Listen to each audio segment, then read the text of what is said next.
छगन भुजबळ यांचा मात्र पत्ता कट करण्यात आलाय। पंकजा मुंडेंना देखील परत कशासाठी घेतले मला काय समजलं नाही। मला मंत्रिपद द्यायला पाहिजे होतं, मी माझी पण एवढी ताकद आहे पक्षासाठी। अजित पवारांच्या त्या ऑफिसच्या बाहेर कुठं टायर जा, कुठं धिंगाणा कर। नमस्कार मित्रांनो, मराठी माणूस प्रदीप। काल मंत्रिमंडळाच्या कॅबिनेट मंत्र्यांची सगळा शपथविधी झाला आणि त्याच्यामध्ये अनेकांचे पत्ते कट करण्यात आले। अनेकांचे पत्ते कट करण्यात आले। मग त्यांच्यामध्ये तानाजी सावंत असतील, ते दीपक केसरकर असतील, अजून बाकीचे कोण लोक असतील आणि यातलं एक सगळ्यात महत्त्वाचं नाव म्हणजे छगन भुजबळ यांचं। आता जे छगन भुजबळांचं आपण नाव घेतोय ते छगन भुजबळ माजी मंत्री राहिलेले आहेत आणि एक मोठं नेतृत्व आहे जे अगदी बाळासाहेबांच्या शिवसेनेपासून ते अगदी पवारांच्या अध्यक्षतेखाली काम केलेले। त्यानंतर आता अजित पवार बाहेर निघाले, त्यांच्यासोबत बाहेर आलेले छगन भुजबळ यांचा मात्र पत्ता कट करण्यात आलाय। यांना अगदी बाजूला करण्यात आले किंवा बाजूला ठेवण्यात आले आणि त्याचे अनेक कारणे आणि त्या कारणांविषयीच आपल्याला बोलायचं आहे। इकडे भारतीय जनता पार्टीमध्ये देखील अनेक त्यांच्या काही लोकांचा पत्ता कट केला आणि नवीन चेहऱ्यांना संधी दिली। मग ते नितेश राणे असतील, शिवेंद्र सिंह राजे भोसले असतील किंवा अजून पंकजा मुंडेंना देखील परत कशासाठी घेतले मला काय समजलं नाही। म्हणजे इकडे राष्ट्रवादीतून अजित पवारांच्या गटातून तर धनंजय मुंडे आहेतच मंत्री, आता तिकडे पंकजा मुंडेंना देखील घेतले। त्याच्याऐवजी एखादा अजून दुसरा कोणी माणूस घेतला असता किंवा अजून एखादा मंत्री घेतला असता तरी चांगली गोष्ट झाली असते। असोत, तो त्यांच्या पक्षश्रेष्ठी यांनी या सगळ्या लोकांचा निर्णय। पण हे नाराजी नाट्य किंवा नाराजी सत्र हे होत असतं, कारण एखाद्याचं मंत्रिपद एखाद्याला वाटतं की ज्याला हे मला मंत्रिपद द्यायला पाहिजे होतं, मी माझी पण एवढी ताकद आहे पक्षासाठी। आता 288 आमदारामधले यांचे काय ते भारतीय जनता पार्टीचे 132 आणि बाकीच्यांचे एवढे आले, त्यांना सगळ्यांनाच मंत्रिपद देणं हे काही शक्य होत नाही आणि ते पक्षाच्या दृष्टीने तसं नसतं देखील। त्यामुळे यावेळेला नवीन लोकांना ज्या संधी देण्यात आले, मग ते अगदी अजित पवार गटातून मकरंद पाटील असतील, ते 4 वेळा निवडून आलेत आमदार वाई महाबळेश्वर खंडाळा विधानसभेचे, त्यांना देखील यावेळेला संधी देण्यात आले आणि निश्चित काहीतरी बदल घडवण्याच्या मार्गातून किंवा या सगळ्या गोष्टीतून ही सगळी मंत्रिपदं हे कॅबिनेट सगळी ही बसवण्यात आले। पण याच्यातून झालेले नाराज लोक किंवा याच्यातून एक जो काही पडसाद या सगळ्या रागाचा उमटतोय तो जास्त करून छगन भुजबळांकडे बोट दाखवतोय।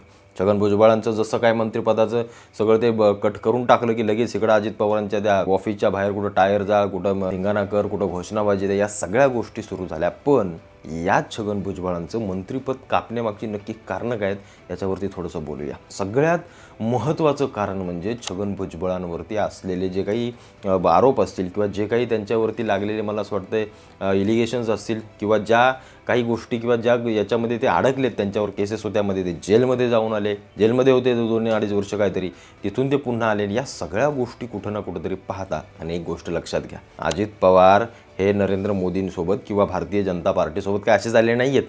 त्यांच्यावर जो काही सिंचनाचा घोटाळा आहे, एवढा मोठा घोटाळा, किंवा आता अशोकराव चव्हाण घ्या, हे देखील त्या आदर्श घोटाळ्यामध्ये कुठल्या घोटाळ्यामध्ये होते, लगेच तिकडे गेले, खासदार बनवले, घोटाळाही गेला। अजित पवारांचे काही 1000 कोटींचं काय ते आतामध्ये झालं, ते देखील सगळं मिटवण्यात आले।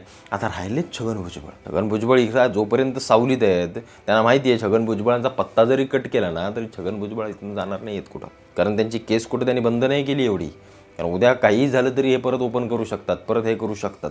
कुठे ना कुठेतरी या सगळ्या गोष्टी राजकीय दृष्टिकोनातून योग्य असतील, म्हणजे एका पक्षाच्या ह्याच्यातून किंवा अशा लोकांना घ्या ज्यांचे हात दगडाखाली आहेत, त्यांना घ्या, जेव्हा वेळ येईल तेव्हा दगड काढा, जेव्हा वेळ येईल तेव्हा पुन्हा दगड हातावर ठेवा। या असल्या गोष्टी या सत्ताधाऱ्यांकडनं चाललेत, निश्चित चाललेत। आणि या ज्या काही संस्था आहेत, स्वायत्त संस्था, मग ते ईडी असेल, बाकीच्या सगळ्या गोष्टी असेल, यांची जी काही भीती आणि ज्या काही गोष्टी बाबा सोडतो धरतो हे सगळं करून ह्यांना घाबरवून किंवा यांना दहशतीखाली आतमध्ये घेतले, आणि ते छगन भुजबळ या गाव सुटून गेले असते बाहेर।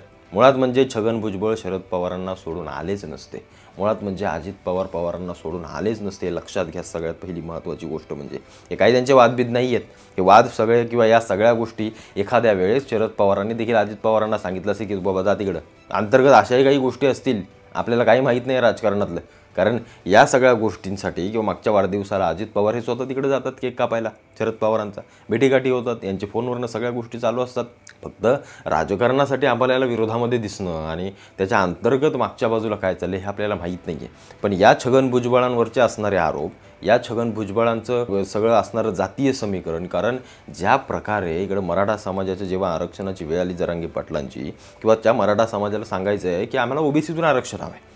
साधा उदाहरण घ्या, ज्या 1994चा GR तुम्ही जर वाचाल किंवा तो पाहाल तर त्याच्यामध्ये ज्या आरक्षणाची मर्यादा ओबीसींच्या 30% काही पुढे वाढवण्यात आली, त्याच्यामध्ये मराठा समाज हा विलीन करायचा होता। ते जे मराठा समाजाचं आरक्षण होतं तो कुणबी समाज म्हणून तो विलीन कुठं होणार होता, ओबीसीमध्येच होणार होता। मग तो तेव्हा झाला काय आणि आत्ता हे जरांगे पाटील म्हणतात ओबीसीतून आरक्षण द्या, तो झाला काय? शेवटी तर काय ते होणारच होतं. म्हणजे 94 साली केलं असता तरी आता एकूण काय बोलू शकले नसते. पण आज ही जी मागणी आहे, जी कुणबी ज्यांच्या दाखले ज्यांचे सापडत आहेत किंवा ज्यांच्या नोंदी सापडत आहेत कुणबींच्या, त्यांना ओबीसीतून आरक्षण द्या किंवा ओबीसीमध्ये विलीन करा. ओबीसी म्हणजे अदर बॅकवर्ड क्लासेस, ज्याच्यामध्ये अनेकच जाती आहेत, आतल्या उपजाती आहेत. ते ओबीसी म्हणजे काय कुठली जात नाही आहे, तो एक क्लास आहे, त्याला दिलेलं नाव आहे. त्याच्या खाली आलेल्या जाती मग त्याच्यामध्ये कुणबी देखील आहे. ते कुणबी म्हणजे काही शेतकरी, सामान्य गरीब शेतकरी. आणि 96 कुळातले मराठे वेगळे आणि हे कुणबी वेगळे असं काही नाही आहे. कुणबी किंवा ही एक सामान्य शेतकरी गरीब मराठा किंवा या सगळ्या लोकांना ओबीसीमध्ये विलीन करणं, त्यांना आरक्षण देणं ही काही चुकीची गोष्ट नाही आहे. ते त्यांच्या हक्काचेच होते जे 1994 साली इकडे विलीन करण्यात आले आणि तुमची ताकद वाढवण्यात आली ओबीसींची. त्याच्यामुळे ही जरांगे पाटलांची मागणी काही अयोग्य असं म्हणता येणार नाही आहे. पण याच्या विरोधात जे छगन भुजबळांनी इकडे ओबीसींच्या नावाखाली जे रान उठवलं आणि सगळ्या गोष्टी केल्या, जो रोष काही मराठा समाजाचा ओढवून घेतला, त्यातून देखील यांचा पत्ताकाट करण्यात आला.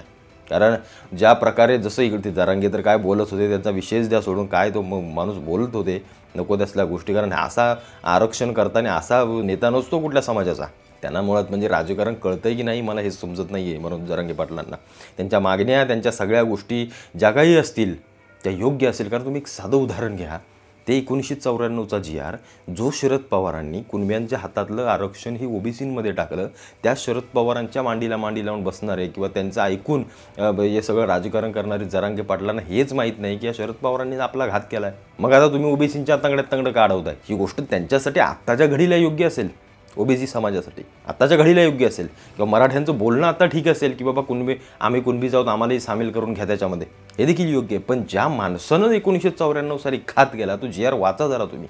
काय होता नक्की, कशात हे सगळ्या आरक्षणाची मर्यादा वाढवण्यात आली, या सगळ्या गोष्टी वाचता आम्ही आजही त्यांच्या छत्रछायेखाली फिरत बसायचं, ही गोष्ट चुकीची नाही का? हे काय जरांगे पाटील म्हणजे काय मराठा समाज नाही आहे पूर्ण, किंवा ते असे नेते असतील तर त्यांनी सरळ सरळ ही भूमिका कुठेतरी एक न्यूट्रल घ्यायला पाहिजे की बाबा मला तुम्ही दोघांनीही सांगा. मी जर मागच्या व्हिडिओमध्ये म्हटलं की आम्हाला काय करायचं आहे तुम्ही दोघांनीही सांगा, पण ते पवार असतील किंवा सत्तेतले असतील, या भूमिकेमध्ये न जाता जरांगे पाटलांनी समाजाचा रोष ओढवून घेतला आणि कुठेतरी विश्वासार्हता घालवून बसले. आणि येणाऱ्या काळामध्ये आता काय होईल सांगू शकत नाही. पण ज्या प्रकारे छगन भुजबळांचा पत्ता कट केला आहे ना, त्याची कारणं अनेक आहेत. मंत्रिपदाच्या शर्यतीमध्ये तर ते होतेच, आणि त्यांना शर्यतीमधून बाजूला करायचं का, तर बाबा आता त्यांच्यावरती ऑलरेडी आरोप आहेत, ते कुठं जाणार नाहीत, ते कितीही वळवळ केली तरी तिथंच बसणार आहेत. दुसरी गोष्ट म्हणजे मराठा समाजाचा रोष ओढवून घेणं हे सरकारला अत्याच्या खूप महागात पडेल. स्थानिक स्वराज्य संस्थांच्या निवडणुका ह्या समाजावरतीच फिरत असतात, हे लक्षात ठेवा. समाजावरती, कारण त्या जिल्हा तालुका खालच्या लेवलपर्यंत त्या सगळ्या निवडणुका असतात. ते काही कुठलं मोठं एक गठ्ठा मतदान नसतं की तिथे मग हिंदुत्वावरती किंवा धर्मावरती मतदान फिरेल, अशी काही गोष्ट नसते.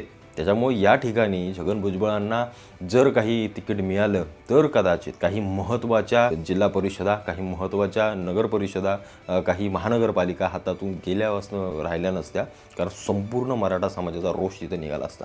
कुठेतरी याची देखील दक्षता घेण्यात आली आणि कुठं ना कुठेतरी एक लंबी रेस का घोडा म्हणून छगन भुजबळांना बाद करण्यात आले. एक अनुभव आहे राजकारणातला, सगळ्या गोष्टी आहेत, पण या सगळ्या गोष्टी आता कुठं ना कुठेतरी मागे खेचायच्या प्रामुख्याने या सगळ्या गोष्टींमधून चाललेलं आहे किंवा चाललेलं दिसतंय सध्या तरी. आता पुढे अजून काय निर्णय घेतात माहीत नाही आहे, पण छगन भुजबळ सोडून जाणं थोडंसं अशक्यच आहे. कारण त्यांच्या हात बरोबर या लोकांनी सगळं दगडाखाली घालून ठेवलेत. तो दगड कधी उचलायचा आणि कधी ठेवायचा आहे फडणवीसांना सगळ्यांना अगदी बरोबर ठाऊक आहे. आणि या अशा गोष्टीतूनच मला असं वाटतं छगन भुजबळांचा पत्ता कट झाला. आणि द्यावं जरा दुसऱ्यांनाही द्यावं. तर बस झाला, भुजबळांनी कितीपासून राजकारण केले हो, 90-85 पासूनची राजकारणात येते. त्यामुळे या सगळ्या गोष्टी त्यांनी सोडून आता आमदार म्हणून राहावं आणि आपल्या मतदारसंघाचा एक हे करावा असं अनेक लोकांचं सांगणे.